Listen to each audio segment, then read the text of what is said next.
France is spending over 500 billion euros per year on welfare. That's over 30% of the entire economy spent on people who are not working and are not contributing to the system. France, the land of revolution, liberty, culture, and elegance, but behind the beauty of its monuments and the melody of its language lies a growing crisis, a mountain of debt that threatens to shake the foundation of the French economy and its society. In this video, we are going to take you through a complete journey. What is France's current debt situation? How did it get to this way? What are the key causes? Who is affected? And what the future lies ahead for one of Europe's largest economy? Let's dive into the current situation of France. As of mid-2025, France's public debt has crossed the 3.2 trillion euro mark, representing around 111% of its gross domestic product (GDP). That means for every euro France earns, it owes 1.11 euros.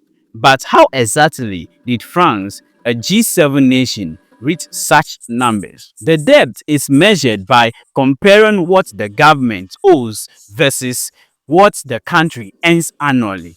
The European Union once set a limit of 60% debt to GDP, but France, like many EU members, has far exceeded that. Let's walk through history. The root of France's debt crisis didn't start yesterday. In 1980s, major welfare expansions and early deficits happened. In 1990s, public spending increases, economic stagnation, unemployment issues happens in France. In 2008, global financial crisis, huge bailouts and stimulus packages happened. In 2020, COVID-19 pandemic, lockdowns, healthcare spending, failout schemes, the debt exploded by 300 billion euros in France. From 2022 to 2025, energy crisis plus Ukraine war fallout, skyrocketing energy prices, defense spending, and inflation management took place in this G7 nation. Each crisis added to the debt, but it's not just an emergency. It's also about how France has structured its state. Someone may ask, why is France in so much debt? 1. High public spending. France is known for its generous social model, free healthcare, free education, strong pensions, but that model is expensive. France spends nearly 57% of its GDP on public services, one of the highest in the OECD.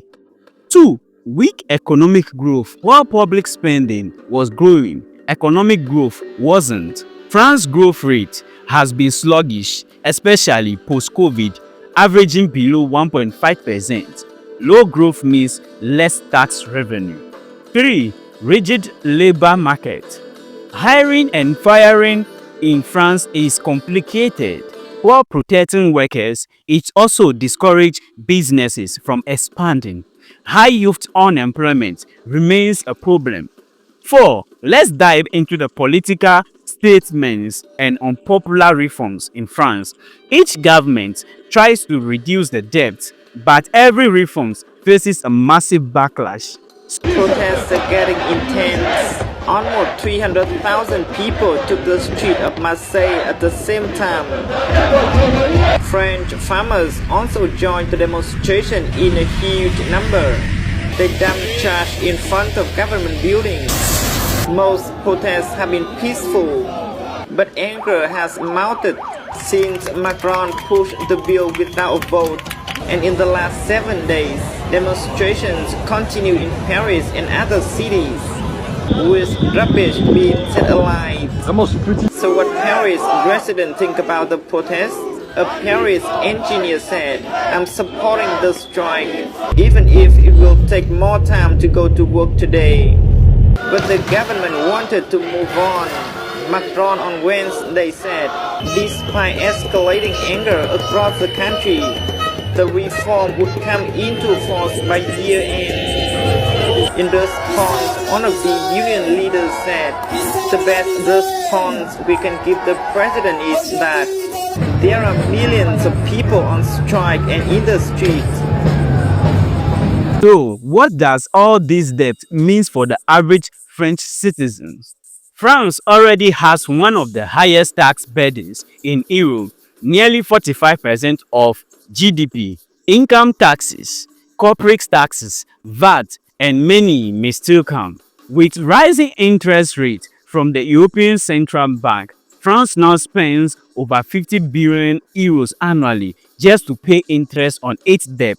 Money that could have gone to schools or hospitals. Eventually, the debt could force cuts in cherished services, healthcare, education, pensions. These programs may become target for austerity.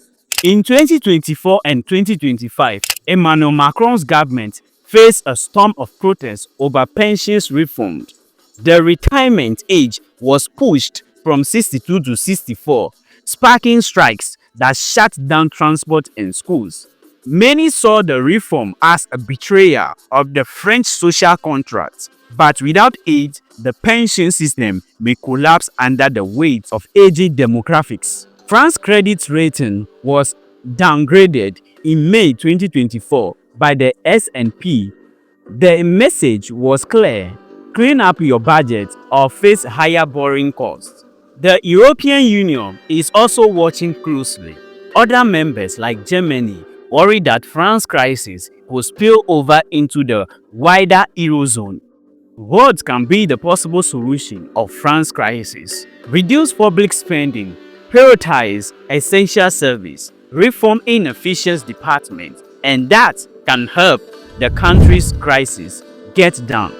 And also, invest in innovation, AI, green energy, and digital transformation to spark new industries. And also, France can broaden the tax base without overburdening the middle class or scaring of investors. EU debt rules adjustment. Negotiate new European rules that allow for more flexibility, especially post-pandemic. Build a coalition of consensus between parties and citizens to ensure long-term strategy, not just electoral cycles. If France continues on its current path without reform, the consequences could be severe, like loss of investor confidence, soaring interest rates, forced austerity from international lenders, widening inequality, rise in populist or extremist politics. A nation once known for its strength could become Europe's weakest link. France stands at a crossroad: to reforms or to risk collapse. The debt is not just numbers on a screen. It is the story of priorities, politics, and people. The world is watching. Will France choose a path of courage or continue on the road of crisis?